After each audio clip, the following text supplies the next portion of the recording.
আজকে মঞ্চে যারা আছেন যদি আমরা মুনাফিকি না করি, মঞ্চে যারা আছে যদি মুনাফিকি না করি, মুখের এবং কাজের কথা যদি একসাথে থাকেন, মুখের সাথে কাজের যদি মিল থাকেন, আমি এই লক্ষ জনতার সামনে কসম করে বলতে পারি আগামীতে ক্ষমতা যাবে ইসলাম, কোনো সন্দেহ নাই।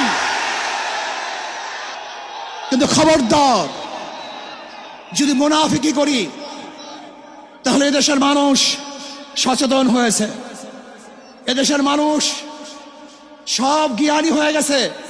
বিশ্বাস করবেন না, একজন রিক্সাওয়ালা, ঠেলাওয়ালা, কুলি মজদুরের বক্তব্য শুনলে আমরা আশ্চর্য হয়ে যাই বাংলাদেশের মানুষ কত সচেতন, তারা কত সচেতন হয়েছে। যদি আমরা মুনাফিকি না করি, যদি আমরা ঐক্যবদ্ধ থাকি, বাংলাদেশে একটা বাক্স ইসলামের নামে দিতে পারি। যেরকম আমেরিকা এবং ওই জারস ইসরায়েল ইরানের উপর আক্রমণ করে ভেবেছিল মুহূর্তের মধ্যে নিশ্চিহ্ন করে দিবে, কিন্তু আক্রমণ করার পরে দেখেছে ইরানের গুহার থেকে কোথার থেকে বোম মিজাইল চলে আসছে। আমেরিকা এবং ইসরায়েল যেরকম অনুভব করতে পারে নাই, বাংলাদেশের বুকে যদি একটা বাক্স দেওয়া হয়, বাংলাদেশের ঘরের থেকে এমন মিসাইল বের হবে, এমন বোমা বের হবে, গোটা বাংলাদেশ থেকে, গোটা দুনিয়া থেকে ইসলামের দুশ্মন থেকে ধ্বংস করে দেবে ইনশাআল্লাহ। ঐক্য হন, মুনাফিকি করবেন না, একসাথ হন, ঐক্যবদ্ধ হন। এইটা আমার মেসেজ থাকবে।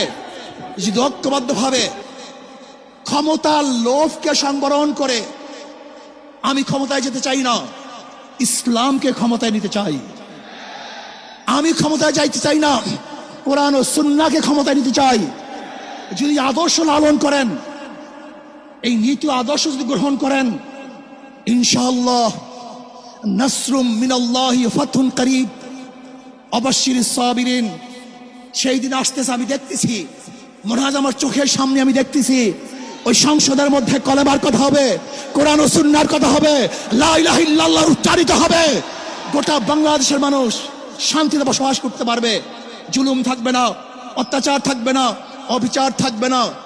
প্রত্যেকটা মানুষের প্রাপ্তি তাদের ঘরে ঘরে পৌঁছানো হবে। আজকে আমার মা বোনেরা মনে করছে ইসলাম ক্ষমতা আসলে আমাদের অবস্থাটা কি হবে। ইসলাম ক্ষমতা আসলে প্রত্যেকটা মা বোনের ন্যায্য অধিকারকে প্রতিষ্ঠিত করা হবে। ইসলাম ক্ষমতা আসলে আগামী 5-10 বছরের মধ্যে সমস্ত গরিবরা দরিদ্র সীমার উপরে চলে যাবে।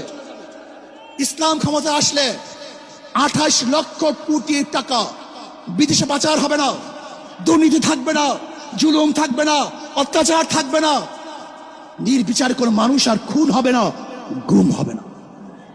ইসলাম ক্ষমতা আসলে শ্রমিকদেরকে তাদের অধিকার আদায়ের জন্য রাস্তায় নামার কোনো প্রয়োজন হবে না।